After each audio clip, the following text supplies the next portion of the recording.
हरे कृष्ण। श्रीमान जितमित्र प्रभु जी के द्वारा लिखित श्री भगवान ने कहा, श्रीमद् भगवत गीता कथा रूप के अंतर्गत अध्याय संख्या 1 श्लोक संख्या 40 का पाठ, अनुवाद तथा व्याख्या इस प्रकार है। श्लोक: अधर्माभिभवात् कृष्ण प्रदुष्यन्ते कुलस्त्रियः स्त्रीषु दुष्टा सुवार्ष्णेय जायते वर्णसंकरः। अनुवाद अर्थात, हे कृष्ण, जब कुल में अधर्म प्रमुख हो जाता है तो कुल की स्त्रियां दूषित हो जाती हैं और स्त्रीत्व के पतन से हे वृष्णिवंशी अवांछित संतानें उत्पन्न होती हैं। भगवत गीता 1:40। अब प्रभु जी के द्वारा व्याख्या। इस श्लोक में अर्जुन श्री कृष्ण के समक्ष कुल विनाश से होने वाले तीसरे तथा चौथे दोषों का वर्णन कर रहे हैं, जो क्रम से होने वाले हैं। इसके पिछले श्लोक में अर्जुन ने पहले और दूसरे दोषों का वर्णन किया था। अभी तक कुल मिलाकर 4 दोषों का उल्लेख हुआ है, जो इस प्रकार हैं। 1. कुल विनाश से कुल धर्म नष्ट हो जाते हैं। 2. कुल धर्म के नष्ट होने से कुल में अधर्म फैल जाता है। 3. अधर्म फैलने से कुल की स्त्रियां दूषित हो जाती हैं। और 4. स्त्रियों के दूषित होने से अवांछित संतानें उत्पन्न होती हैं। तो यहाँ पर इस श्लोक में वर्णित तीसरे तथा चौथे दोष की हम चर्चा करेंगे। श्लोक की प्रथम पंक्ति में अर्जुन ने कहा है कि अधर्म के फैलने से कुल स्त्रियां दूषित हो जाती हैं। स्त्रियों के लिए 2 शब्दों का प्रयोग किया जाता है। 1. कुल स्त्री। 2. कुलटा स्त्री।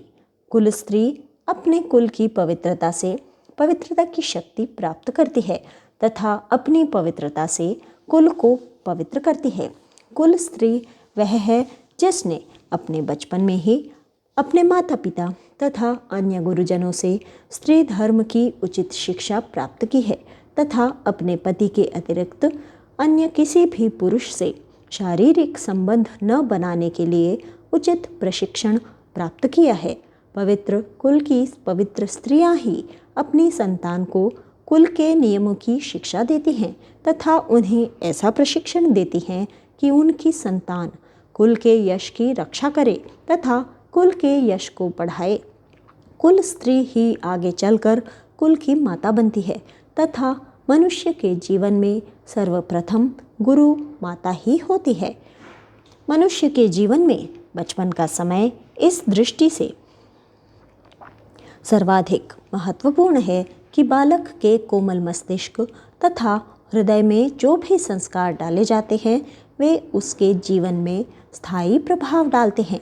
जिस प्रकार हरा बांस जिस प्रकार से चाहें उसी प्रकार से मोड़ा जा सकता है, परंतु बाद में जब बांस सूख जाता है तो उस समय यदि उसे मोड़ने का प्रयास किया जाए तो वह मुड़ता नहीं बल्कि टूट जाता है। इस प्रकार से हम समझ सकते हैं कि मनुष्य के जीवन में बचपन की अवस्था में सबसे अच्छा अवसर है कि उसे उसे उचित शिक्षा दी जाए ताकि उसके जीवन का सही निर्माण हो सके। जिस समय बालक माता के गर्भ में होता है उस समय भी माता जिस प्रकार के भावों का चिंतन करती है वे भाव गर्भ में स्थित बालक के मन पर प्रभाव डालते हैं। यहाँ तक कि गर्भाधान के समय पर भी स्त्री जिन भावों का स्मरण करती है उन भावों का भी गर्भ में आने वाले शिशु पर पूरा प्रभाव पड़ता है। कुल स्त्री के लिए ही यह संभव है कि वह गर्भाधान के समय पर स्थिरता पूर्वक अपने कुल के पवित्र धर्म का चिंतन करे तथा इस प्रकार अपने कुल के लिए पवित्र संतान को जन्म दे। अन्यथा जो कुलटा स्त्रियां हैं वे कुल धर्म के विरुद्ध आचरण करती हुई केवल इंद्रिय तृप्ति का चिंतन करती हैं। वे अपने कुल के पवित्र धर्म का चिंतन नहीं कर सकते। इस प्रकार से व्यभिचार के द्वारा कोई भी स्त्री अच्छी संतान को जन्म नहीं दे सकती। जब किसी स्त्री का चरित्र दूषित हो जाता है तो गर्भाधान के समय उस स्त्री के दूषित भावों का गर्भ में स्थित बालक पर अत्यंत दूषित प्रभाव पड़ता है तथा इसके अतिरिक्त उस बालक के जन्म के बाद भी वह स्त्री उस बालक को अच्छे चरित्र का प्रशिक्षण नहीं दे सकती। इसके विपरीत जिस स्त्री का पवित्र चरित्र सुरक्षित है वह अपने पति तथा पुत्र दोनों की आध्यात्मिक उन्नति में सहायता करती है। श्रील प्रभुपाद श्रीमद् भागवत के 3 स्कंध के 14वें अध्याय के 17वें श्लोक के तात्पर्य में लिखते हैं, बद्धात्मा के लिए स्त्री को मुक्ति का स्रोत माना जाता है क्योंकि वह अपने पति की चरम मुक्ति के लिए उसकी सेवा करती है। बद्ध भौतिक जगत इंद्रिय तृप्ति पर आधारित है और यदि सौभाग्यवश किसी को अच्छी पत्नी मिल जाती है तो उसे सभी प्रकार से अपनी पत्नी की सहायता प्राप्त होती है। एक आज्ञाकारिणी पत्नी से उम्मीद की जाती है कि वह अपने पति की समस्त भौतिक इच्छाओं को पूरा करने में सहयोग करे, जिससे वह सारे सुख जुटा सके और जीवन सिद्धि के लिए आध्यात्मिक कार्य संपन्न कर सके। किंतु यदि पति आध्यात्मिक उन्नति में प्रगतिशील है तो उसकी पत्नी निश्चय ही उसके कार्यों में हाथ बटाती है तथा तब पति पत्नी दोनों ही आध्यात्मिक सिद्धि से लाभ उठाते हैं। इसलिए यह अत्यावश्यक है कि बालिकाओं तथा बालकों को आध्यात्मिक कर्तव्यों को करने के लिए प्रशिक्षण दिया जाए, जिससे सहयोग की आवश्यकता उपस्थित होने पर दोनों लाभान्वित हो सके। इसके अगले श्लोक अर्थात भागवत 3:14-18 में कहा गया है, जिस तरह जहाज़ों के द्वारा समुद्र को पार किया जा सकता है उसी तरह मनुष्य पत्नी के साथ रहते हुए भवसागर की भयावह स्थिति से पार हो सकता है। इसके अगले श्लोक में कहा गया है, पत्नी इतनी सहायताप्रद होती है कि वह मनुष्य के शरीर की अर्धांगिनी कहलाती है क्योंकि वह समस्त शुभ कार्यों में हाथ बटाती है। पुरुष अपनी पत्नी पर जिम्मेदारियों का सारा भार डालकर निश्चिंत होकर विचरण कर सकता है। इस श्लोक के तात्पर्य में श्रील प्रभुपाद लिखते हैं, वैदिक आदेशानुसार पत्नी को पुरुष के शरीर की अर्धांगिनी माना जाता है क्योंकि वह पति के आधे कार्यों को संपन्न करने के लिए उत्तरदायी मानी जाती है। जब मनुष्य गुणात्मक रीति से कुत्ते बिल्लियों की तरह बन जाता है तो वह आध्यात्मिक मूल्यों का अनुशीलन करने के अपने कर्तव्यों को भूल जाता है और तब वह अपनी पत्नी को इंद्रिय तृप्ति का साधन मान बैठता है। जब पत्नी को इंद्रिय तृप्ति का साधन माना जाता है तो उसके पीछे व्यक्तिगत सौंदर्य मुख्य उपादान रहता है और जैसे ही व्यक्तिगत इंद्रिय तृप्ति में कोई अवरोध आता है तो संबंध विच्छेद या तलाक हो जाता है।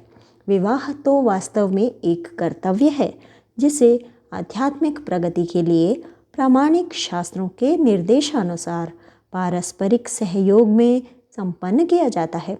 अतएव कुत्ते तथा बिल्लियों के जीवन से बचने के लिए विवाह आवश्यक है क्योंकि कुत्ते बिल्ली आध्यात्मिक प्रबुद्धता के लिए नहीं है।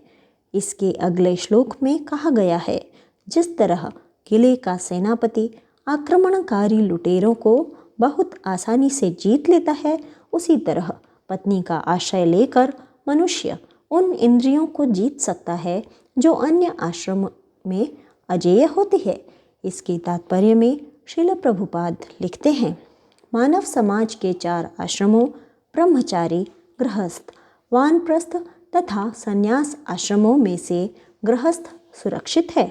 शारीरिक इंद्रियां शरीर रूपी किले की लुटेरी मानी जाती हैं। पत्नी को किले का सेनापति माना जाता है। अतएव जब कभी शरीर पर इंद्रियों द्वारा आक्रमण किया जाता है तो पत्नी ही शरीर को क्षत विक्षत होने से बचाती है। यौन की भूख हर एक के लिए अपरिहार्य है, किंतु जिसके पास स्थायी पत्नी होती है वह इंद्रिय शत्रुओं के आक्रमण से बचा लिया जाता है। जिस व्यक्ति के उत्तम पत्नी होती है वह कुमारिकाओं को भ्रष्ट करके समाज में उत्पात नहीं मचाता। स्थायी पत्नी के बिना मनुष्य परले सिरे का व्यभिचारी बन जाता है और समाज के लिए अभिशाप होता है। जब तक कि वह प्रशिक्षित ब्रह्मचारी वानप्रस्थ या सन्यासी न हो। जब तक दक्ष गुरु द्वारा ब्रह्मचारी का कठोर तथा नियमित प्रशिक्षण नहीं होगा और जब तक छात्र आज्ञाकारी नहीं होगा, तब तक निश्चय ही तथाकथित ब्रह्मचारी यौन के आक्रमण का शिकार बनता रहेगा। पतन के अनेकानेक उदाहरण है। यहाँ तक कि विश्वामित्र जैसे महान योगी का भी पतन हुआ, किंतु गृहस्थ अपनी आज्ञाकारिणी पत्नी के कारण सुरक्षित बना रहता है। यौन जीवन भवबंधन का कारण है, इसीलिए इन 3 आश्रमों में इसका निषेध है और एकमात्र गृहस्थ आश्रम में इसकी अनुमति दी जाती है। गृहस्थ उत्तम कोटि के ब्रह्मचारियों, वानप्रस्थों तथा सन्यासियों को उत्पन्न करने के लिए उत्तरदायी है। यहाँ तक हमने कुल स्त्री के विषय में चर्चा की। इन सभी बातों से पता चलता है कि एक पवित्र चरित्र की स्त्री का मानव समाज में कितना महत्व है। अर्जुन की चिंता है कि कुल में अधर्म के फैलने से कुल की पवित्र स्त्रियां भ्रष्ट हो जाएंगी। वास्तव में यह अत्यंत चिंता का विषय है। इसलिए यह कहने के पूर्व कि कुल स्त्रियां दूषित हो जाती हैं, प्रदुष्यन्ति कुल स्त्रियः, अर्जुन ने कृष्ण के नाम से ही कृष्ण को पुकारा है। अर्जुन ने कहा, अधर्मा भी भवात् कृष्ण प्रदुष्यन्ति कुल स्त्रियः, अर्थात अधर्म के बढ़ने से हे कृष्ण कुल स्त्रियां दूषित हो जाती हैं। चूँकि कुल स्त्रियों की पवित्रता का नष्ट होना अत्यंत अशुभ घटना है, इसलिए इस बात को कहने के पूर्व अर्जुन ने कृष्ण नाम का उच्चारण किया है। कृष्ण नाम की विशेषता के विषय में एक श्लोक इस प्रकार है। मधुरम मधुरम तन्मंगलम मंगलानां सकल निगम वल्ली सत्फलं चेत स्वरूपम सुकृदपि परिगीतं श्रद्धया हेलया वा भृगुवर नरमात्रं तारयेत कृष्ण नाम। अर्थात हे शौनक, यह कृष्ण नाम समस्त मधुर वस्तुओं में सर्वाधिक मधुर है। समस्त प्रकार के मंगलों में यह सर्वाधिक मंगल है। समस्त वेद रूपी लता का यह श्रेष्ठ तथा सनातन फल है। यह चेतन स्वरूप है। यदि एक बार भी श्रद्धापूर्वक या अवहेलनापूर्वक इस नाम का अच्छी तरह उच्चारण हो पाए, क्षमा कीजिए, उच्चारण हो जाए, तो यह कृष्ण नाम मनुष्य मात्र का उद्धार कर देता है। अब हम इस श्लोक के आधार पर विचार करेंगे कि किन किन कारणों से अर्जुन ने इस श्लोक में कृष्ण का नाम लिया है। 1. कृष्ण नाम मधुर पदार्थों में सर्वाधिक मधुर है। चूँकि यह बात कि कुल स्त्रियों की पवित्रता नष्ट हो जाएगी अत्यंत कड़वी तथा उद्वेगजनक है, अर्जुन ने इस बात को कहने के पूर्व कृष्ण के मधुर नाम का उच्चारण किया है। जिस प्रकार अत्यंत कड़वे पदार्थ में अत्यंत मधुर पदार्थ मिला दिया जाए तो उस पदार्थ का कड़वापन दूर हो जाता है, उसी प्रकार इन अत्यंत कड़वे शब्दों को कहने के पूर्व अर्जुन ने कृष्ण नामक अत्यंत मधुर शब्द का प्रयोग किया है। 2. कृष्ण नाम मंगलों में सर्वाधिक मंगल है। यह बात कि कुल स्त्रियों की पवित्रता नष्ट हो जाएगी केवल कड़वी ही नहीं, बल्कि यह बात अत्यंत अशुभ भी है। इसलिए इस बात को कहने के पूर्व अर्जुन ने कृष्ण के अत्यंत शुभ नाम का उच्चारण किया है। जिस प्रकार अत्यंत अशुभ नक्षत्र के साथ किसी अत्यंत शुभ नक्षत्र का मेल हो जाए तो उसका अशुभ दूर हो जाता है, उसी प्रकार इन अत्यंत अशुभ शब्दों को कहने के पूर्व अर्जुन ने कृष्ण नामक अत्यंत शुभ शब्द का प्रयोग किया है। 3. कृष्ण नाम सत अर्थात सनातन है। यह बात कि कुल स्त्रियों की पवित्रता नष्ट हो जाएगी केवल कड़वी तथा अशुभ ही नहीं, बल्कि यह बात परलोक का नाश करने वाली अर्थात मृत्यु के कष्ट को बढ़ाने वाली भी है। इसलिए इस बात को कहने के पूर्व अर्जुन ने मृत्यु के कष्ट को दूर करने वाले कृष्ण के सनातन नाम का उच्चारण किया है। जिस प्रकार मृत्यु अथवा क्षमा कीजिए जिस प्रकार मृत्यु अथवा नरक के कष्ट में पड़े हुए प्राणी कृष्ण नाम के उच्चारण से कष्ट से मुक्त हो जाते हैं, उसी प्रकार मृत्यु का कष्ट बढ़ाने वाली इस बात को कहने के पूर्व अर्जुन ने मृत्यु का कष्ट मिटाने वाले कृष्ण नाम का प्रयोग किया है। 4. कृष्ण नाम चेतन स्वरूप है। यह बात कि कुल स्त्रियों की पवित्रता नष्ट हो जाएगी केवल कड़वी, अशुभ तथा परलोक का नाश करने वाली ही नहीं, बल्कि यह बात चेतना को भी नष्ट करने वाली या दूषित करने वाली है। इसलिए इस बात को कहने के पूर्व अर्जुन ने चेतना को शुद्ध करने वाले कृष्ण के चेतन स्वरूप नाम का उच्चारण किया है। जिस प्रकार दूषित चेतना को शुद्ध करने के लिए भक्तगण सदा कृष्ण के नाम का उच्चारण करते हैं, उसी प्रकार चेतना को दूषित करने वाली इस बात को कहने के पूर्व अर्जुन ने चेतना को शुद्ध करने वाले कृष्ण नाम का प्रयोग किया है। कुल स्त्री को दूषित करने का कार्य अत्यंत निंदनीय तथा उद्वेगजनक है। द्रौपदी भरतवंश की कुल स्त्री थी। जिस समय कौरवों की सभा में भरतवंश की कुल स्त्री द्रौपदी की पवित्रता को नष्ट करने का प्रयास किया जा रहा था, उस समय भीमसेन इतने उद्विग्न हुए कि उन्होंने उसी समय प्रतिज्ञा की कि एक दिन वे अवश्य ही धृतराष्ट्र के 100 पुत्रों का वध अपने हाथों से करेंगे।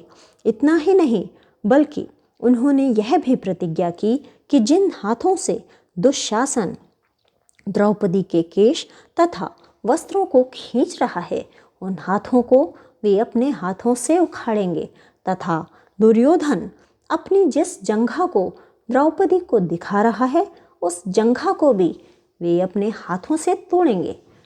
5 पांडवों को इन बातों का कि उनका राज्य छिन गया तथा उन्हें 12 वर्ष का वनवास हुआ तथा 1 वर्ष का अज्ञातवास हुआ, इतना दुख नहीं था जितना कि इस बात का उन्हें दुख था कि भरी सभा में द्रौपदी के वस्त्र खींचे गए।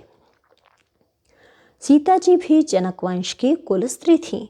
जब रावण ने सीता जी का अपहरण करके उनकी पवित्रता को नष्ट करने का प्रयास किया, तो इसके बदले में पहले तो हनुमान जी ने रावण की संपूर्ण स्वर्ण निर्मित लंका में आग लगा दी तथा बाद में श्री राम ने रावण का उसके संपूर्ण वंश सहित विनाश कर डाला। अब हम अर्जुन की उस दूसरी बात पर विचार करेंगे जो उन्होंने इस श्लोक की दूसरी पंक्ति में कही है। अर्जुन कह रहे हैं कि स्त्रियों के दूषित होने से अवांछित संतानें उत्पन्न होती हैं। यदि कोई स्त्री शरीर से दूषित न हो बल्कि केवल मन से ही दूषित हो, तो भी अवांछित संतान उत्पन्न होती है। इसका उदाहरण श्रीमद् भागवत के 3 स्कंध के 14वें अध्याय में है। कश्यप जी की पत्नी दिति शरीर से दूषित नहीं हुई, क्योंकि उसने अपने पति के साथ ही सहवास किया था, परंतु वह मन से दूषित थी, क्योंकि उसने अपने पति की इच्छा के विरुद्ध एक निर्लज्ज वेश्या के समान उनके वस्त्र को पकड़ लिया। क्योंकि दिति ने अपनी कामवासना की पूर्ति के लिए ही अपने पति के साथ सहवास किया था, इसलिए उसके गर्भ से 2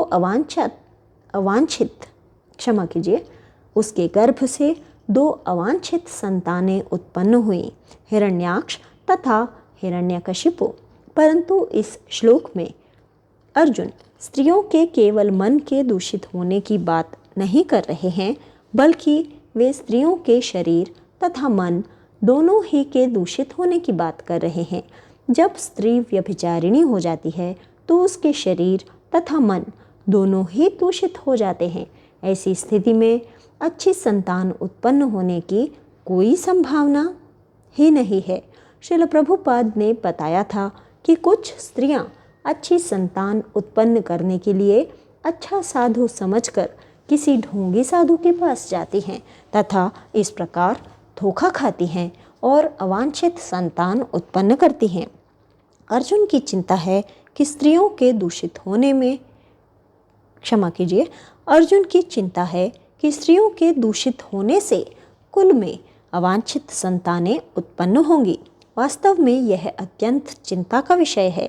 इसलिए यह कहने के पूर्व कि अवांछित संतानें उत्पन्न होती हैं, जायते वर्णसंकरः, अर्जुन ने वार्ष्णेय के नाम से कृष्ण को पुकारा है। अर्जुन ने कहा, स्त्रीषु दुष्टासु, क्षमा कीजिए, अर्जुन ने कहा, स्त्रीषु दुष्टासु वार्ष्णेय जायते वर्णसंकरः, अर्थात स्त्रियों के दूषित होने से हे वार्ष्णेय अवांछित संतानें उत्पन्न होती हैं। चूँकि अवांछित संतानों का उत्पन्न होना अत्यंत अप्रिय घटना है, इसलिए इस बात को कहने के पूर्व अर्जुन ने कृष्ण के अत्यंत प्रिय नाम वार्ष्णेय का उच्चारण किया है। वार्ष्णेय का अर्थ है वृष्णिवंशी। श्री कृष्ण के वंश में यदु, मधु, वृष्णि तथा शूर नाम के प्रतापशाली राजा हुए हैं, जिनके वंश में जन्म लेने के कारण कृष्ण के अलग अलग नाम पड़े हैं। यदु के कारण कृष्ण का नाम यादव, मधु के कारण माधव, वृष्णि के कारण वार्ष्णेय तथा शूर के कारण उनका नाम शौरी पड़ा है। परंतु फिर भी इन नामों में वार्ष्णेय नाम की विशेषता है। यदि श्री कृष्ण के वंश का अध्ययन किया जाए तो यह वंश श्री कृष्ण से ही प्रारंभ होता है। श्री कृष्ण के पुत्र ब्रह्मा, उनके पुत्र अत्रि, फिर उनके पुत्र चंद्रमा तथा इस प्रकार से चलते चलते इस वंश परंपरा में 57वां नाम वसुदेव का तथा 58वां नाम श्री कृष्ण का पुनः आता है। इस वंश परंपरा में 10वां नाम यदु का, 38वां नाम मधु का तथा 50वां नाम शूर का है। परंतु इस वंश परंपरा में वृष्णि नाम के 3 अलग अलग राजा हुए हैं, जो क्रमशः 25वें, 44वें तथा 47वें क्रमांक में है। इस प्रकार से हम देखते हैं कि श्री कृष्ण का वार्ष्णेय नाम वृष्णि नाम के 3 अलग अलग व्यक्तियों के कारण पड़ा। अतः यह कहा जा सकता है कि वार्ष्णेय नाम की अपनी एक अलग ही विशेषता है। राजा कुलशेखर द्वारा रचित मुकुंद माला स्तोत्र में श्री कृष्ण की स्तुति में कहा गया है, जयतु जयतु कृष्णो वृष्णिवंश प्रदीपः, अर्थात श्री कृष्ण की जय हो, जो वृष्णिवंश को प्रकाशित करने वाले दीपक हैं। यहाँ पर अर्जुन का भाव है कि हे कृष्ण, हे वृष्णिवंश को प्रकाशित करने वाले, आपने तो अपने वंश को प्रकाशित करने के लिए ही जन्म लिया है, परंतु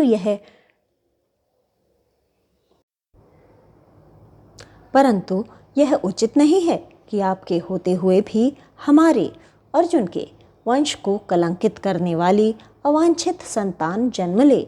इस प्रकार हम देखते हैं कि अत्यंत अप्रिय तथा दुखद स्त्रियों, क्षमा कीजिए, इस प्रकार हम देखते हैं कि अत्यंत अप्रिय तथा दुखद स्थितियों में अर्जुन श्री कृष्ण के विभिन्न नामों का उच्चारण कर रहे हैं।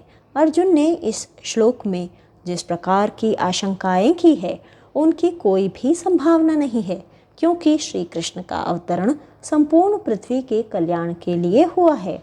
परंतु इस श्लोक में हमें मुख्य शिक्षा यह मिलती है कि हमें भी इस भयानक संसार में रहते हुए सदा श्री कृष्ण के नामों का उच्चारण करना चाहिए। कलयुग की वर्तमान भयावह स्थिति में हरे कृष्ण महामंत्र का सदैव जप करते रहना सर्वश्रेष्ठ है। हरे कृष्ण इति